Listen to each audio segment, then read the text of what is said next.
Hey there, folks. We're back. Here I am, live. We are live. We are live right now.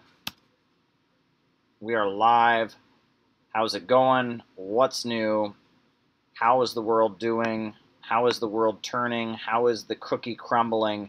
What a night this is. What a night this is. I am sorry. I have not seen anything like this. I am blown away. I am totally blown away by what's been going on. This is exciting. I haven't seen anything like this.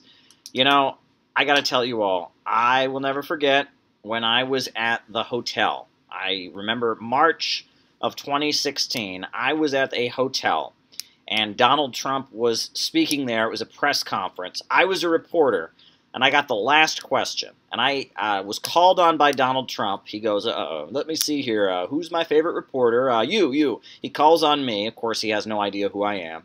I'm Caleb from RT. I'm there. I ask the question to Donald Trump, and I say, hey, is it difficult to take a position of wanting to get along better with Russia, with the media in this kind of anti-Russian overdrive? And from there, Donald Trump responds to my question. He says, if we can get along with Russia, that's very good. That's very good if we can get along with Russia. But I'll never forget, from there, Donald Trump starts talking about Syria. He starts talking about bombing ISIS and how he doesn't mind Russia bombing ISIS in Syria. And then from there, he started talking about South Korea. And he says, we've had our troops in South Korea for so long. We subsidize their military. He says, yet, my TVs are made there. What's going on there? I mean, and so we had Donald Trump. I remember when he said directly to me, responding to my question, that he questioned this idea that the USA should be having a military presence in South Korea. So that was my interaction, the only personal direct interaction I've ever had with Donald Trump, the President of the United States, at his hotel in Washington, D.C., the old post office, which he had turned into a hotel. And in that interaction, I remember he brought up the Korean Peninsula. So when I heard that, I thought, that's interesting. That's very interesting. Is it possible that maybe the Trump presidency, if he were to get elected, I didn't even think he was going to win, personally. I thought Hillary Clinton was going to win for sure because the media was just so against Trump. But, it occurred to me, could a Trump presidency impact the situation on the Korean Peninsula? I guess I had a slight hint at what has happened, because this is unprecedented, right? We've seen the leader of North Korea and the leader of the USA have a meeting. They've had a meeting, and they've signed a document. When has this ever happened before? This is unprecedented. This is something crazy, In my interaction with Trump, I got a hint that this might be a possibility, and now it has happened. This is something very, very, very exciting. I am blown away by what is happening before me.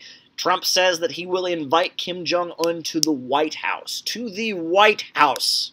Right? Let's keep in mind that the USA has not even recognized the government of North Korea for the last 60 years, right? They've recognized the South Korean regime, even when it was military dictators like Park Chung-hee and Syngman Rhee. They've recognized them as the official government. The USA has no North Korean embassy. The USA has no North Korean consulate. At the end of the Korean War, in which 4 to 5 million people died, million people died in the Korean War, right? They were bombing. They bombed every building above 1 story tall. They bombed dikes and dams and flooded the place. I mean, you go through that. There's a documentary BBC made, The Unknown War. They wouldn't show it to American audiences. They couldn't handle it. I mean, so many atrocities. And now after all of that, after all of these years in which we've been technically legally at war with North Korea, no peace treaty, just this temporary armistice, sanctions, blocking them from getting oil, wrecking their economy. In the 1990s, you had the arduous march where people in North Korea were starving to death in big numbers because we were preventing them from getting oil. You had the nuclear standoff and the axis of evil speech. All of that is behind us, I guess. Right? Because we're moving forward. Both Trump and Kim Jong-un have told us that a new chapter, a new day is dawning. The two countries are getting along with each other. Donald Trump is referring to Kim Jong-un as very talented. He's saying that he loves his country very much. The two leaders have met, and wow. what a night this is. You know, it's 2:35 in the morning. I am drinking lots of soda here, full of caffeine to try and keep myself awake.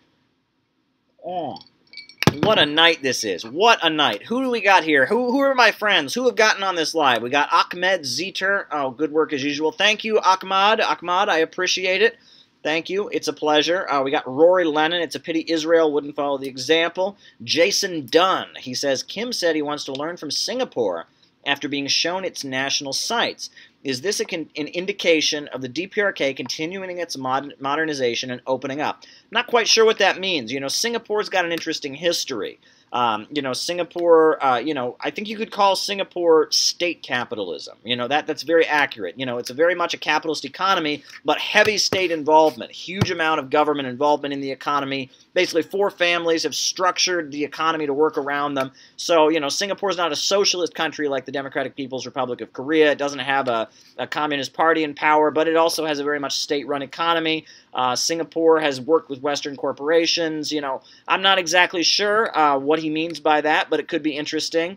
Imagery of Kim Jong-un at the White House will be even more incredible and moving than today, says Natalie Revolts, and I think she is absolutely right. Thank you for that, Natalie. My goodness, my goodness. Can you imagine the Rose Garden, Kim Jong-un at the Rose Garden having a meeting with the President of the United States? This is something else. Zach Harridge is from Wisconsin. Hey, Zach. Good to talk to you. What a night this is. This is history in the making. This is something that we never thought was possible. I reckon Rory Lennon says, I reckon Dennis Rodman would be a good ambassador. Well, there you go. You know, okay, that leads me to my next point, right? So I'm reporting for RT, the best TV network in the world, right? We're reporting on these events. We're trying to be objective. But in between, you know, my hits for RT and my reporting on what's been going on, I've had CNN on in the background. CNN. Oh my God. CNN. CNN. What are they doing? What is going on here? Just a second. I need to take a look at something here.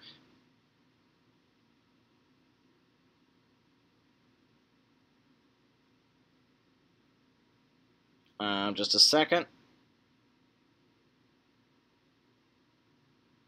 Okay. All right, but anyhow, so CNN. I was watching CNN. Oh my goodness. CNN is upset. They are angry. They are angry that the American flag and the flag of the DPRK of North Korea, they're angry that these two flags are equal. Equal. Oh my goodness. You got two countries that have been at war with each other for well over 60 years, haven't recognized each other. Finally, a historical meeting is coming in, and CNN is upset that the two flags of the two countries are equal. What did CNN want? Did they want Trump to demand, you know, we're going to use your flag as toilet paper at this meeting? We're not going to... I mean, come on. This is ridiculous. This is ridiculous. And they're calling Trump unpatriotic because the North Korean flag is equal to the U.S. flag. That's what they're mad about. I mean, I can't believe this. I can't believe this. This is something special, right? How dare we? The other thing is there was that interview with Dennis Rodman. That's why I brought it up, Rory. They interviewed Dennis Rodman on CNN. It's not live. It's an edited interview. And I would say about half the interview is that Cuomo character pressing, you know, does Kim Jong-un speak English? Does Kim Jong-un speak English? Yeah, but does Kim Jong-un speak English? Yeah, Dennis Rodman, but does Kim Jong-un speak English? Who cares? There's translators there. That doesn't even mean anything. That does not mean a thing. Oh my goodness. I mean, this CNN, they're upset that the North Korean flag and the flag of the USA are equal at the meeting. I mean, apparently, you know, Donald Trump didn't insist that the North Korean flag be the doormat at the meeting, right? How dare he? Oh my gosh, he didn't demand that Kim, bow before him and kiss his ring. So therefore, Trump is a traitor. I mean, what's next? Are they going to accuse Trump of being a secret Muslim? Was he secretly born in Kenya? I mean, this is ridiculous. This is the kind of stuff we saw on Fox. Do you remember, when Obama shook hands with the Saudi king and he bowed his head or something, and they're all like, oh my God, Obama's bowing before the Saudi king. saying, well, at least Saudi Arabia is, you know, a Wall Street regime, right? Saudi Arabia is a Wall Street oil colony, and they're cutting people's heads off. I don't like the U.S. relationship, but this is Trump, you know, possibly leading us toward peace on the Korean Peninsula, and they're mad that respect was shown for the Korean flag. I don't know, CNN. I'm going to focus on the positive here. Here we go. Just a second. All right. Just a second. I may have to get off here in a second, but we'll see what's going on here.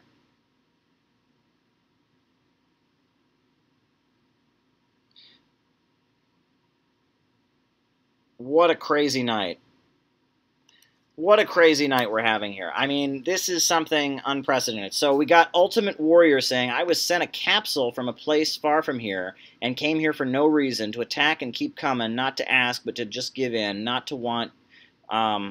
Thank you, Ultimate Warrior. I'm not quite sure what that's a reference to.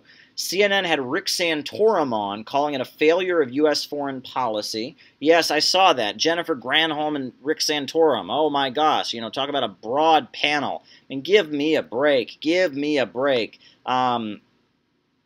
Is total self-destruction. We got people talking about wrestling on here. Crazy, crazy night, crazy night. But now we do have, I am getting here, we do have some of the text of this declaration. So crazy time here, folks. I don't know what to think of this. This is a crazy night. I'm going to have to get off of live here in a few minutes, but let's talk here for a moment, because this is something special. Someone asked me a question. Somebody who's not Ultimate Warrior asking me all about wrestling here. I'm going to put it on live chat so I see every message here. They keep pressing the North Koreas about inhumane rights issues after they were pushing Black Site Torture Queen to the head of the CIA. That's from Party NXS. Tell me about it, right? When Trump went and danced with the King of Saudi Arabia, who cuts people's heads off in public, you know, who's an absolute leader, they don't have any elections of any kind, you know, no one said any words about it. As he was bombing Yemen, killing people in Yemen, as they were slaughtering people in Yemen, Trump is dancing around with the Saudi king. No one cares. That's totally fine. North Korea is not bombing or attacking anybody. North Korea is trying to survive in the northern part of their country. Meanwhile, it's an outrage that Trump, you know, didn't stomp on their flag during the meeting. I mean, what is wrong with American media? I mean, how do people swallow this stuff? I mean, the chauvinism, the arrogance. You know, so someone says, I don't think the DPRK is opening itself up to a means of reverting back to capitalism. I don't think that that's any danger of happening right now. You know, I think that would require, you know, big economic changes. I don't think you don't change a country's economic system by getting some foreign investment in there, doing some business. Yeah, what else we got going on here? Well, what else do we have here? Now, Rory Lennon says, I'm visiting North Korea to play Irish bands for Kim. Good for you. Very, very good for you. You know, I know people who have been to North Korea. They've had a great time there. They don't hate American people. They hate what they call the fascist system in the United States. When I met folks from North Korea in Ecuador, when I met folks from North Korea in Moscow, they always seemed very, very friendly to Americans. They're just hostile to what they call the fascist American system. They're really outraged about the fact that millions of their people were killed during the Korean War, the encirclement, but you know, let's not forget that back during the 1970s, when black people in the United States were organizing to fight for their rights, there was one country that invited the Black Panther Party to come to North Korea as heroes. That was North Korea. They invited Eldridge Cleaver and a delegation from the Panthers, gave them a huge parade. They were big supporters of the civil rights struggles in the United States. So, you know, let's not forget that North Korea has a long history of supporting progressive struggles in the United States of America. They pay attention to what's happening over here. So there you go. What else is new? What else is going on in the world today? You know, I may have to go back on the air here in a second. But what a night this is. 2:30 in the morning. I'm exhausted. 2:45. But, you know, this is something unprecedented. I did not think this was possible. Hang tight, folks. I'll probably be back on in a half hour or so. Yeah, this is a crazy night. So hang tight. What a day. All that's happening. I'll be back on in a little bit. I will be back on. We got some breaking news here. So talk to me in a little bit. I'll be back. Talk to you soon.